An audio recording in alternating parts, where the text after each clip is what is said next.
Welcome back to FinTalk.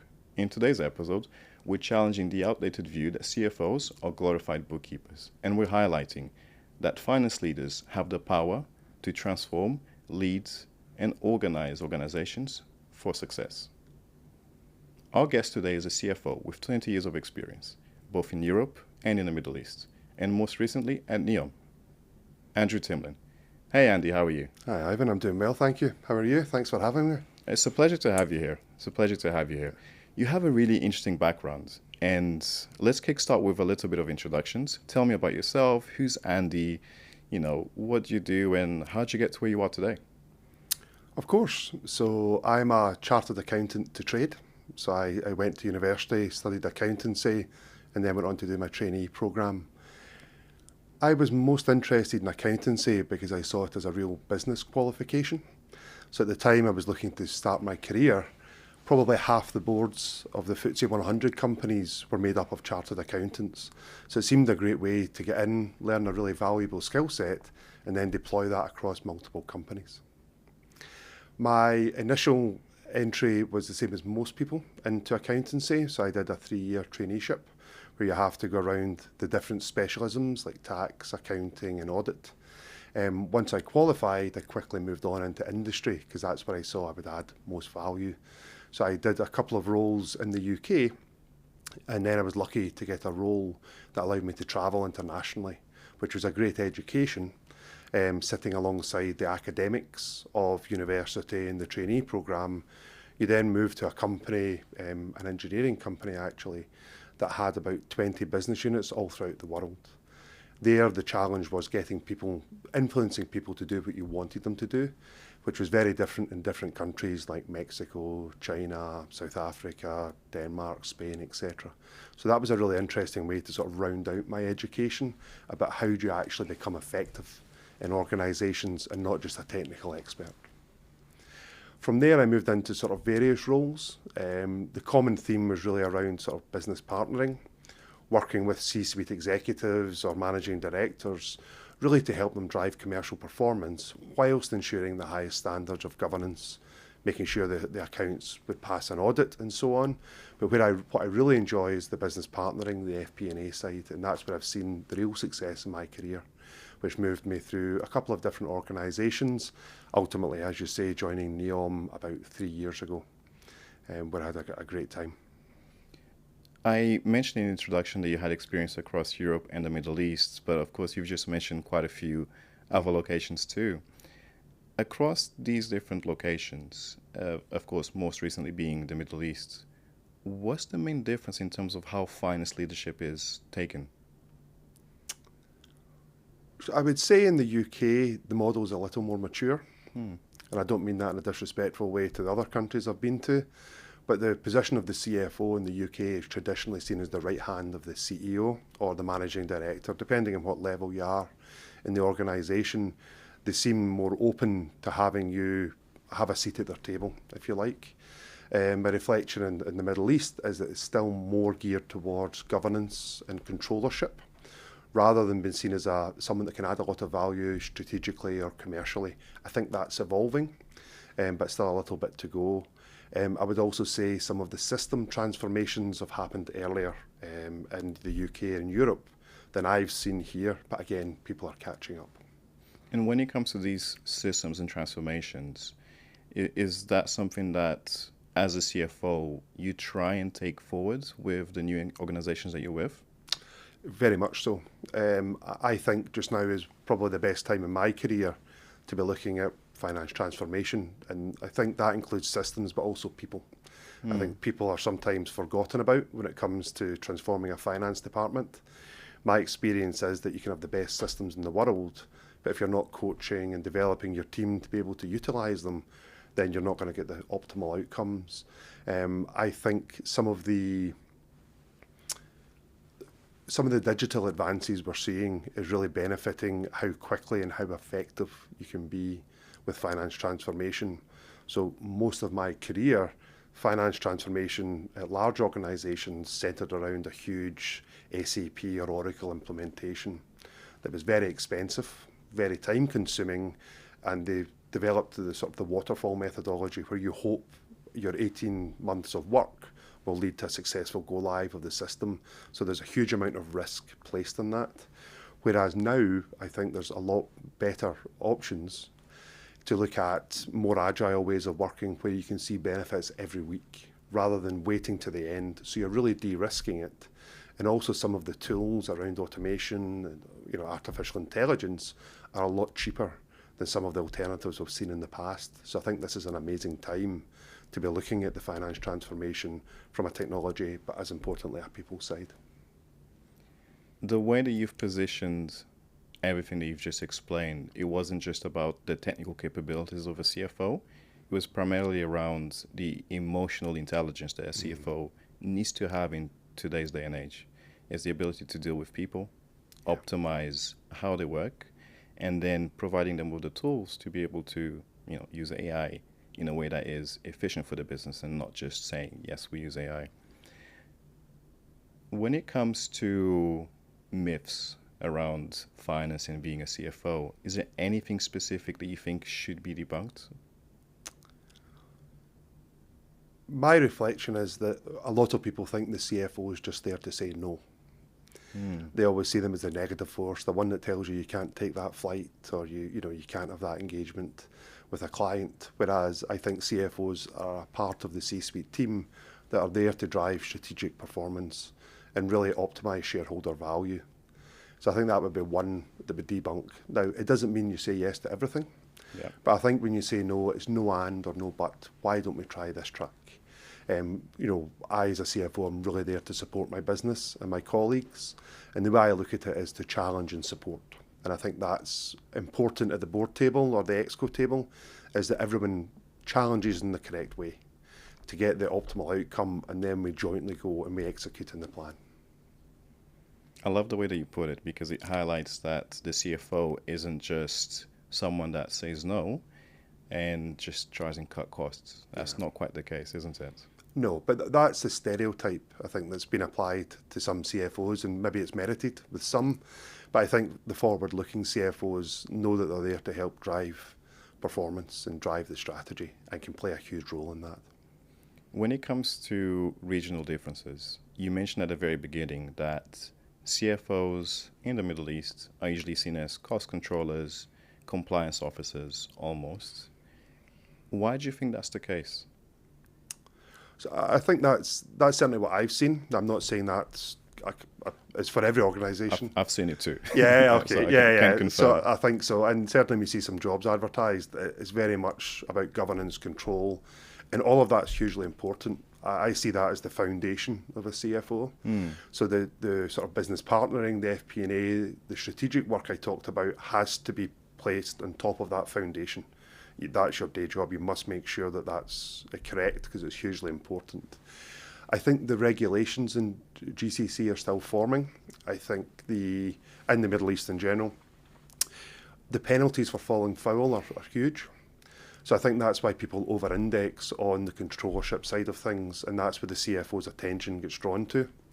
I think it's just an evolution. I think they will catch up with the UK and Europe in time, where they're seen as more of a, as I say, not just a cost centre, but someone that can really add value to drive that. But I think there's a little bit of maturity, but also I do understand that how strict the compliance is here, and the penalties for failure are huge. So I think it's just that evolution that I'm sure is happening. Absolutely. We're in a really interesting shift in terms of how the Middle East is looking at finances right now. As we know, corporate tax is relatively new, and it's one of the few regions where corporate tax is new. And because of that, there's a requirement to be compliant. We know there's fees to companies that register for corporate tax late, as an example. And for many businesses, it's the first time that they're even exposed to corporate tax. VAT is relatively new when you compare it to the other regions.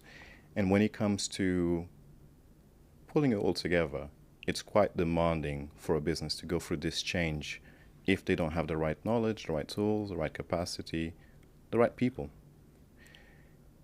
For a CFO, if a CFO is not at a table where he's given the opportunity to support in a strategic manner, What's at stake for the companies that don't do so? I think it's missed opportunity is the biggest part of it. So everything you said is correct. With the introduction of the tax, I think that's going to change some strategy. Now that you have to pay corporation tax and all the rules that go with it, the deductibles and so on. So there are smarter ways to organise your cost base, perhaps where you're located and so on.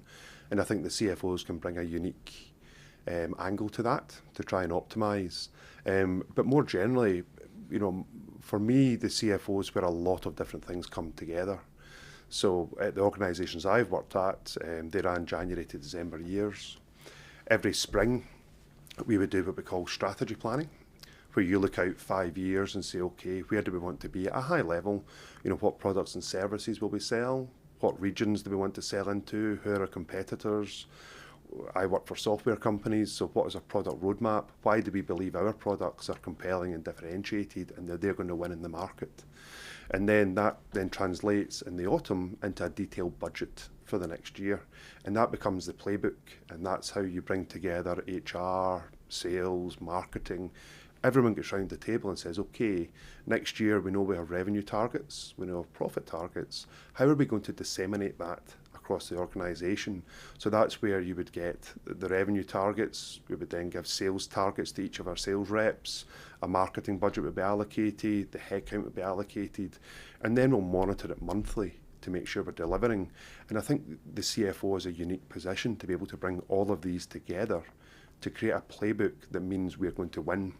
And when we're not, you've got option A, B, C, and D in that playbook to say, okay, if we get to the end of quarter one, we're a bit off in revenue or we're a bit over in costs, what do we do? What levers do we pull?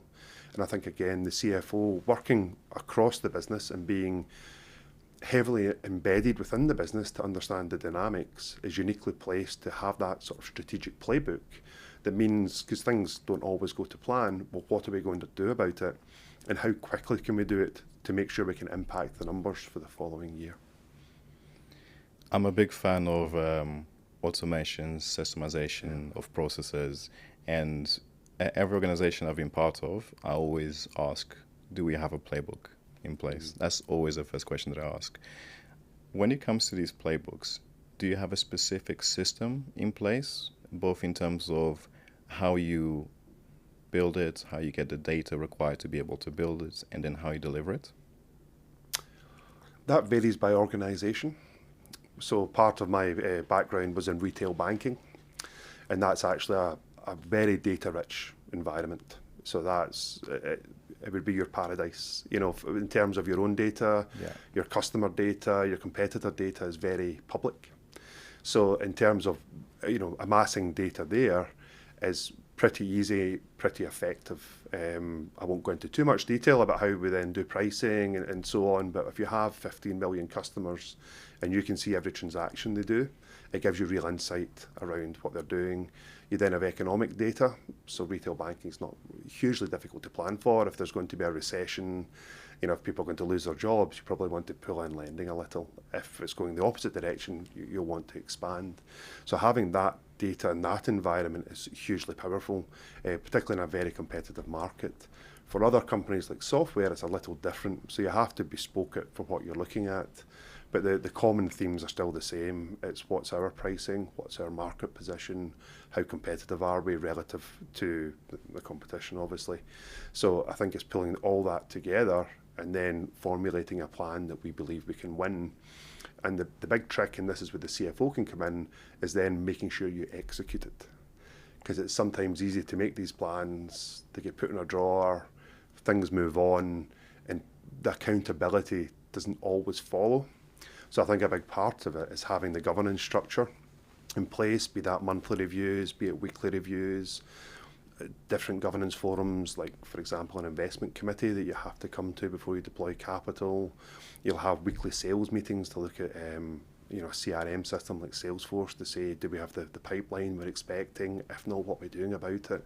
So I think it's having your plan and then a cadence to monitor it. And crucially, take action when it's going off course, because you have to quickly take action. Otherwise, next year's profit will really be at risk. I'm just going to take a small pause just to highlight it. How amazing was that answer?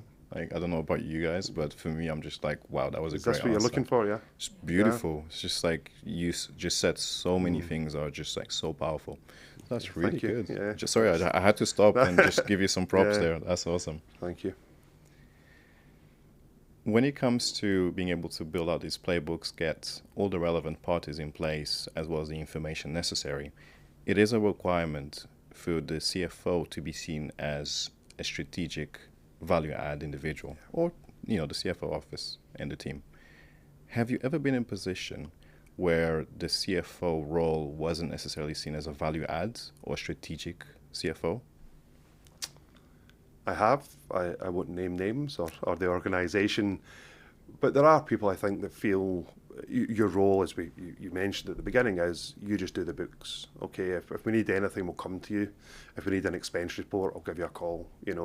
So that was a frustrating position to be in. But I always think either in those positions, the onus is on me and my team to prove our value. So I don't necessarily blame the managing director or another member of the team that doesn't see our value if we've not shown it. So I think that's when you get the challenge to say, okay, well let's see what I can do. And in this specific instance, I then went, and one of my team members as well helped me. We spent lots of time, it was a bank, in the retail branches. We spoke to customers. We did competitor analysis. And what we did then was, at the next meeting, we turned up and we said, well, actually, the last time I was in a branch, I heard this and I saw that. I went into our competitor's branch and I saw they were doing this and doing that. Here's what I think we should do about our pricing or some of the features of our products. I think that would be really valuable. And that started to change the relationship because the managing director could see that we cared. They could see that we were informed and that we were making the effort to live in their world.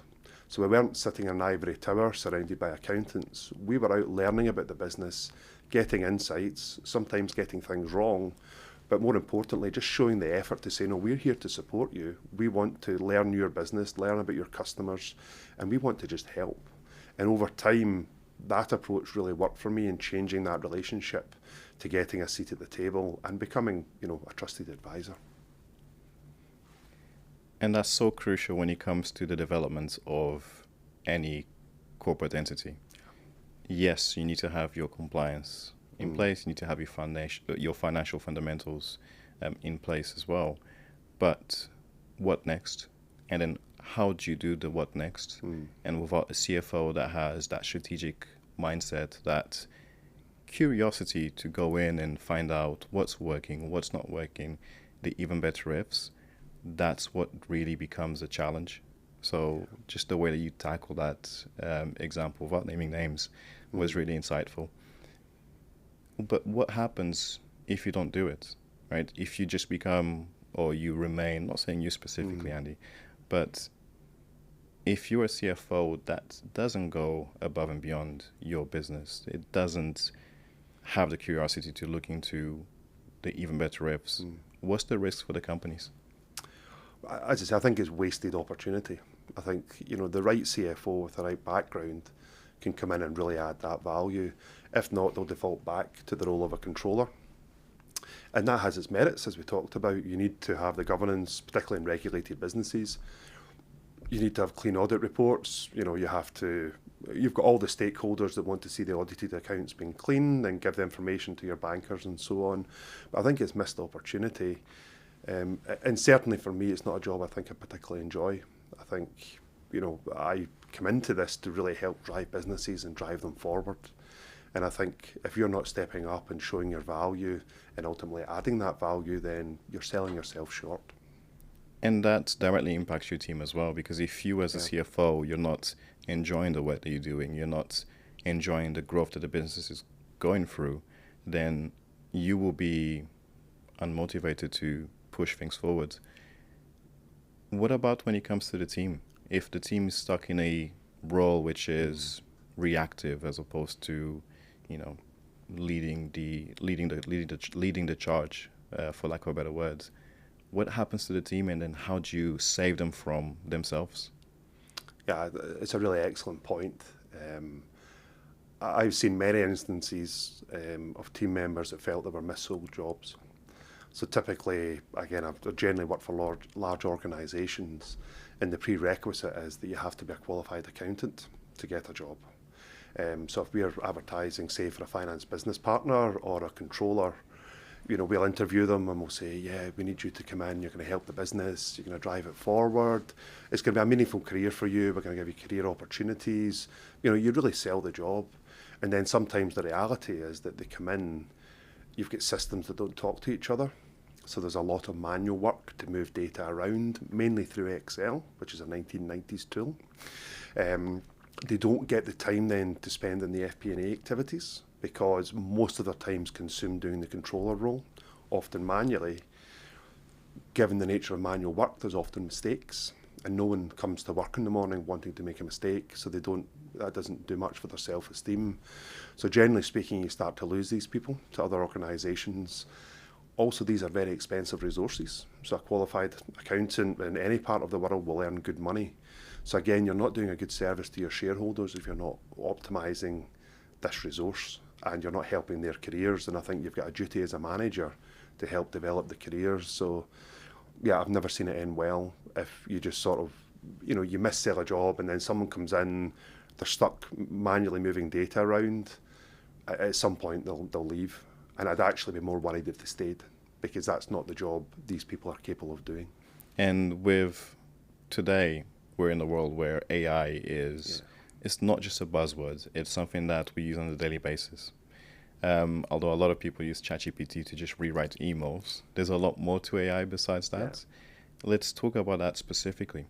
When it comes to these individuals where they'll come in and they realize that the job is a little bit different to what they expected or hoped because systems aren't working with each other, what usually goes wrong when it comes to not having these systems in place, and then how can FP&A and AI be optimized? Yeah, good question. So I've had different experiences in this.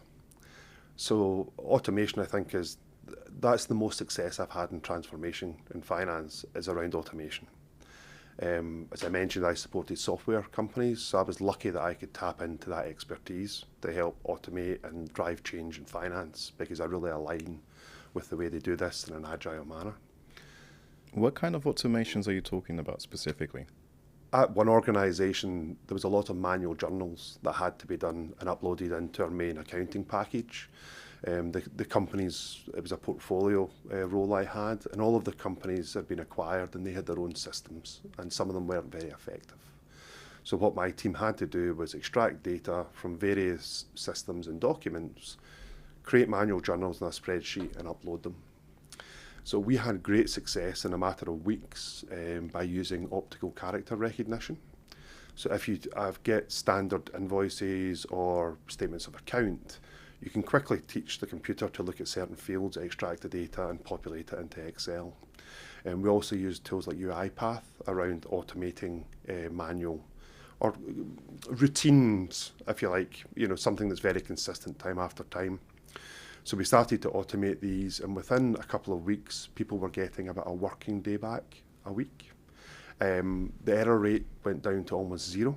Amazing. Because when you do this manually, and I've done it myself, you're bound to make mistakes because it's not the most exciting work. It's often time-bound because you have to get your accruals done to close the books on working day 3 or whatever the timetable is. So you're often up late at night doing this, and it's a recipe for disaster, which again doesn't help the team because then they feel bad that they've made mistakes. So very quickly we started to pick off the low-hanging fruit, and we didn't automate everything. But if you can automate 60, 70%, it gives you hours back every day. And then the role becomes checking it, verifying it, what does it mean, checking it's right, then uploading it. So that started to really turn the dial with the team. They started to sort of see a bit of hope in this, because finance transformation's hard. You're asking your team to do their day job, and on top of that, help me do process mapping, do other things to allow the automation to happen. But what you start to see is when people see the benefit, they really start to see the value, and then they bring out more ideas because they know their job much better than I ever will. So they say, okay, we've automated this. What about this over here, actually? This takes a lot of time. It's got similarities to what we've done in the automation. Perhaps we could look over there. and start to automate there. So there's a real sort of momentum starts to shift. And often this will happen alongside, so at this particular organisation, we had a SAP implementation as well, or an augmentation of SAP. And that's a strategic goal, but we can't wait 9 months to get a benefit. This, we were seeing it week in, week out. Things were getting better. People were more enthused and more willing to give their time to help that transformation. I can hear and see the passion that you have for not just the CFO role, but also the transformation around finance optimization, but also empowering people. And that's amazing to see, first of all. As a CFO, these are some of the key things that you should be doing to be a good leader, be a good CFO, also be just a good person in general.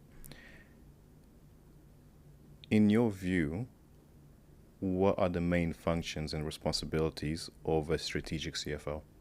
Having brilliant governance, having that as the foundation is paramount. I should say I'm only ever as good as my teams that I recruit around me. You can't do this yourself. So what I've found to work well is to segregate roles where you have enough scale to be able to do so. So I've always had strong financial controllers, and they're the ones that keep the books and the records. They're the ones that ensure the compliance with my support as well. And then I'll have a separate team that does FP&A or business partnering, which is a similar skill set. And I think having strong people under you that understand the roles but also are attracted to them. Because as I say, my passion is more around the business partnering and the FP&A, but it's not for everyone. People take a lot of pride and are exceptionally good at controlling. So it's not every accountant that wants to do one or the other. So I think you have to get the right people that are motivated, that have the relevant experience but are open to learning. And having them in the controller role, that's where a lot of the automation comes in. So someone that has that vision to want to improve is great. And then in the FP&A business partnering side, you've got people that are comfortable challenging, the people that want to be in the business, the people that want to do the competitor analysis, but turn that into actions, not just a nice PowerPoint that you look at and you say, well, that's quite interesting, but what are we going to do about it? What's that playbook? So I think as a CFO, if you have enough scale, I think separating those roles is very useful. Where I've seen it in smaller organisations, where asking someone to do a dual role, the controlling always takes over because that's non-negotiable. So if they have time left at the end of the day, they'll try some of the business partnering. But that's difficult because your stakeholders within the business, they want you there or not. They don't want you, if you've got a spare hour, phoning them up to see what's going on. So I think where you've got the scale, I think separating those makes my life a lot easier because you've got the right people in the right jobs driving the right action. And how can CFOs better partner with other C-level execs? I think it's becoming part of their world. Certainly when I worked for the software portfolio, I had a seat at the table in every matter. So it wasn't just we did the finance review and everyone was there. I was there, we had what we call a people board. So we employed about 7,000 people. Every week somebody might leave, high talent was maybe wanting a pay rise before they would leave. I was in that meeting, and not just to look at the budgeting, it's to say, well, what do we want to do around our human capital? I was at the weekly Salesforce review meeting. I just embedded myself in their world and really tried to contribute where I had something valid to say. Not always the loudest voice at the table, but if it's something relevant to say, I was always there to put it in. And I think when people see the value you can add, then they'll invite you to more meetings, they'll speak to you afterwards to seek advice. So I think the onus is on the CFO to prove the value they can add, not sit quietly in a corner. And it goes to the point of, yes, it's a technical skill set that the CFO must have, of course, but there's the emotional intelligence, the intellectual intelligence that also comes in and allows you to build those relationships with, the HRO or the sales team and so forth. When it comes to these relationships, there's always the in-office relationships that you build, but it's also important to have those offline conversations too. And this is something that's often underused or not really given a priority, which is building a personal relationship with your colleagues. Is that something that you look into as well when building your reports? Very much so. And obviously that changed a little over COVID. So prior to that, I grew up in offices, and sometimes the most valuable conversations you have is over a coffee, or where you spot someone at their desk and they're free, you pop over and speak to them.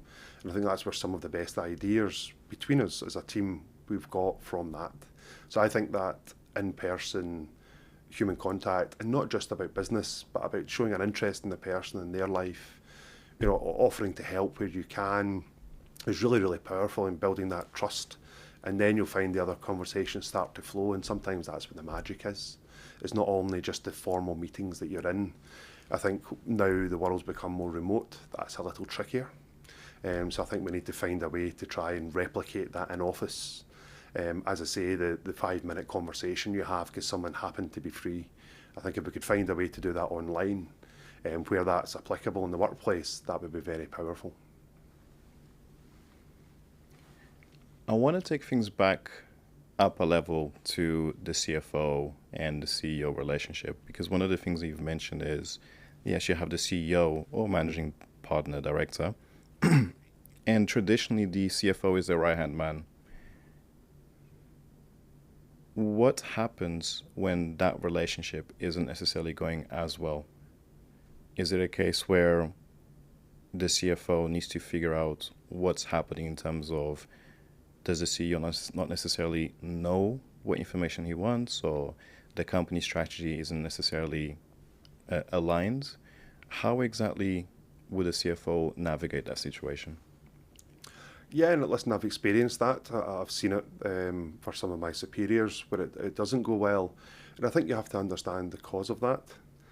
One example would be that the CEO could never trust the forecasts.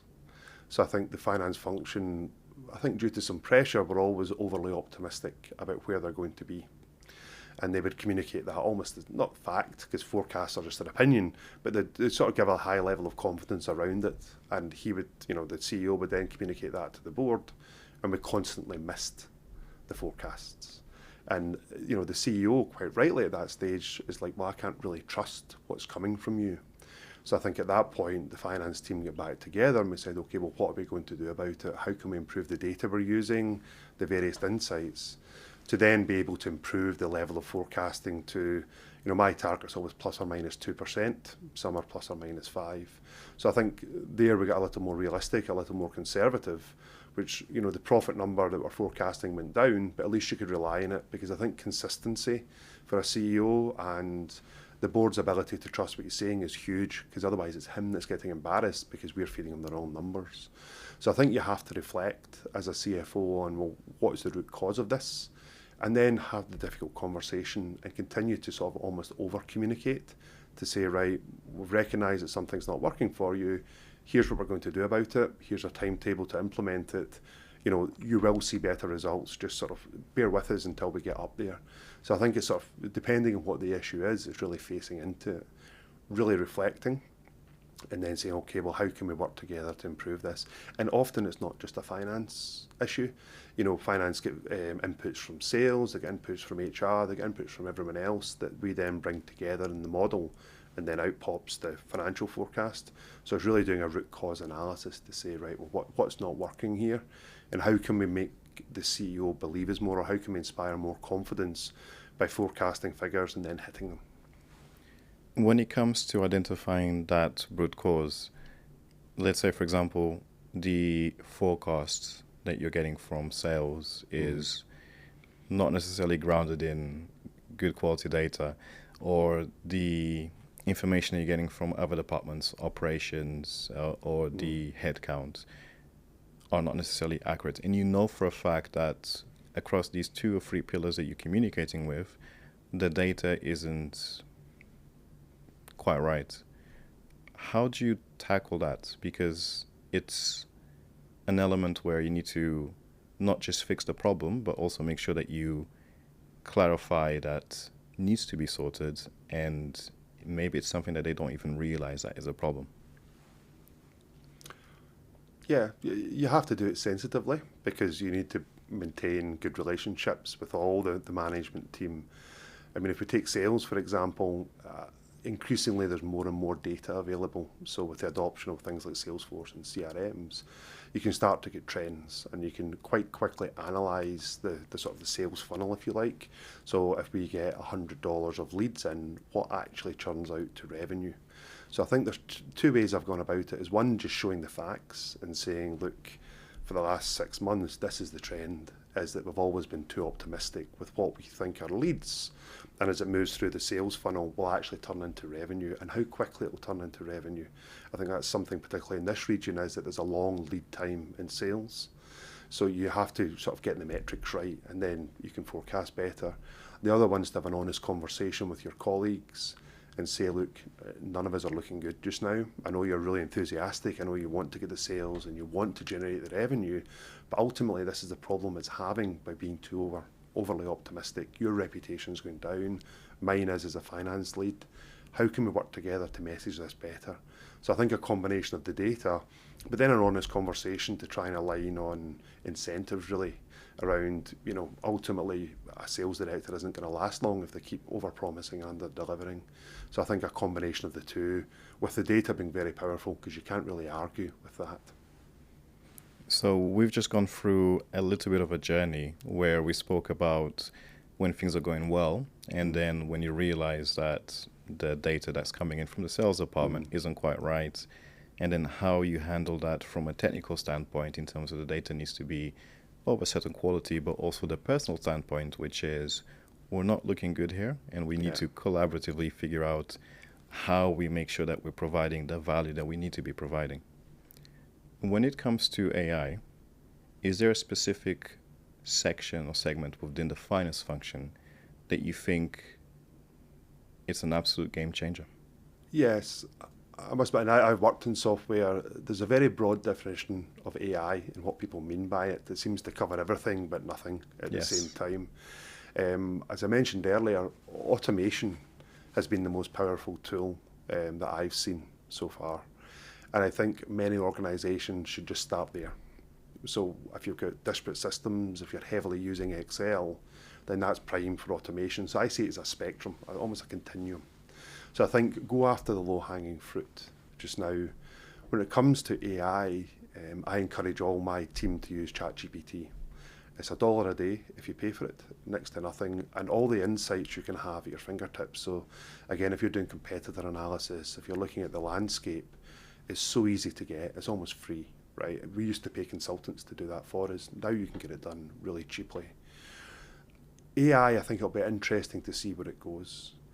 AI agents are much talked about just now, and I could see a real use in them. So again, some of these larger organisations I've been involved with, we outsourced or offshored a lot of flawed processes. The really clever people are bringing them back in-house and using AI agents to do them for them cheaper, quicker, and it's in-house. You've not got the risk of time zones and different employing people that might move on. So I think that there's real power there. Where it goes, I think will be interesting to see. I think there'll be a lot of tools that aren't traditionally aimed at finance. I think will become very, very important to the finance transformation journey. One question it'd be good to get your take on is, I heard a really good sort of talk recently because there's a lot in the press about AI sort of taking finance jobs, and this very well-informed speaker said that he doesn't think AI will take our jobs in the short term, but he thinks people that know how to use AI will. And I thought that was quite an insightful remark, but it'd be good to get your take on it.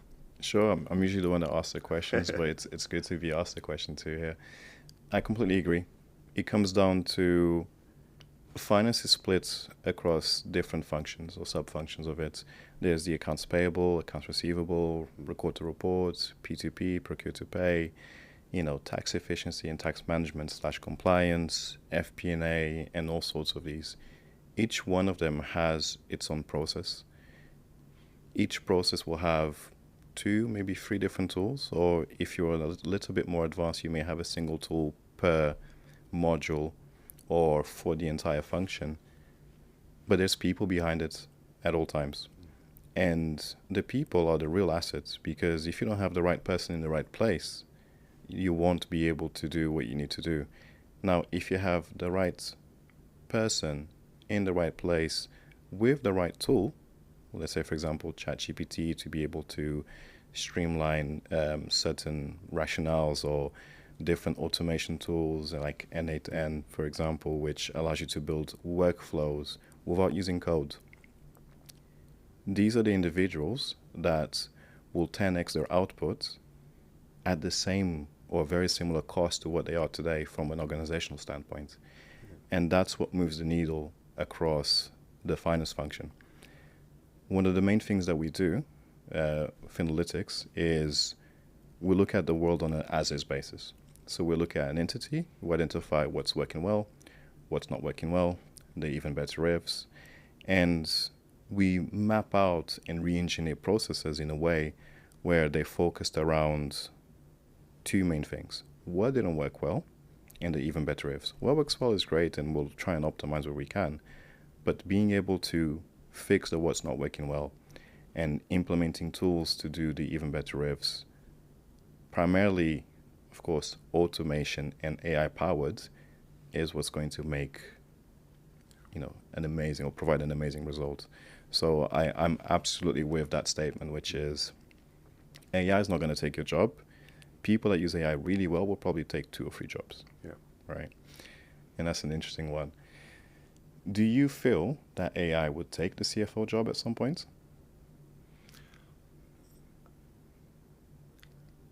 Just in a self-preservation way, I would say no just now. I think it's a really interesting question, because I've been an accountant for 25 years, and I did a number of jobs to be able to get up to the level of finance director and CFO and so on. And interestingly, I think some of those jobs will be taken by AI. So I guess the challenge I'm having is that how do you become a CFO if you don't have the opportunity to get all of that experience? And that's a really interesting point, which is to be a CEO, to be a CFO, you need to be an analyst at some point. The analyst role that you and I had, it's completely different to the analyst role that we're going to see in 3 to 5 years. Because when I was a fresh grad in IBM, Excel is, of course, the main tool that you're going to be using for your requirement gathering. And to do a breakdown and analysis of all the data that you get, it is going to be through some, tools from the 1990s and so forth. Yeah. But today, you're already using tools that are readily available to anyone in the market that weren't before.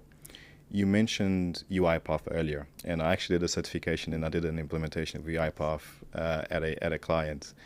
And that's something that usually you'd only see it in multinationals, because it's expensive to be able to do these automations for large entities where you simply click the screen and it follows the path that you've built. While nowadays, you can do that for $10 a month. Yeah. Right? And that completely changes the trajectory, which is you go from day-to-day accounting, bookkeeping, compliance, you move on to that senior accountant role, to that senior controller role, and then eventually a finance business partner, or transition to FP&A, and then eventually a CFO. The route's completely different today. Yeah. But it's also going to provide and develop people in a way where they may be more capable than what they would be if they had to go through the traditional path. I don't necessarily think that the role of the CFO is ever going to be replaced. That's good news. No personal bias here, just saying. But it's because there's a people element to it. Andy, one of the main things that you've mentioned today wasn't just about the technical skill sets that you have as a CFO, but a lot of it was about the interpersonal skills, the emotional intelligence that you have and have displayed across different organizations.